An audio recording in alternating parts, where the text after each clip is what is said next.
L'ange de la mort ne frappe pas à la porte, il est déjà dans la pièce.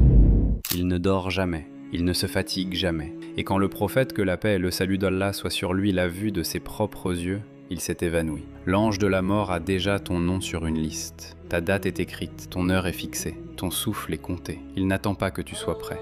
Il n'attend pas que tu aies fait ta dernière prière. Il n'attend pas que tu aies demandé pardon à ta mère. Le prophète, que la paix et le salut d'Allah soient sur lui, a dit qu'il possède 70 000 ailes, et si une seule se déployait, elle couvrirait tout ce qu'il y a entre l'Est et l'Ouest. Et pendant que tu regardes cette vidéo, il y a des gens dont l'âme est en train d'être prise. Si ce rappel te touche, partage cette vidéo. Peut-être qu'à cause de toi, quelqu'un va se réveiller avant qu'il ne soit trop tard, parce que lui, il voit tout. Il voit celui qui scrolle au lieu de faire sa salate. Il voit celui qui repousse le repentir à demain. Mais demain n'existe pas dans son vocabulaire. Quand il vient prendre l'âme, elle est retirée soit avec douceur, comme un cheveu retiré du beurre, ou avec violence, comme des épines arrachées d'une laine mouillée. Et ce qui décide entre les deux, c'est ce que tu fais maintenant, pas demain, pas après le ramadan, maintenant. Et après que ton âme quitte ton corps, il y a ce que tu vas entendre dans ta tombe. Écris Sadaka dans les commentaires.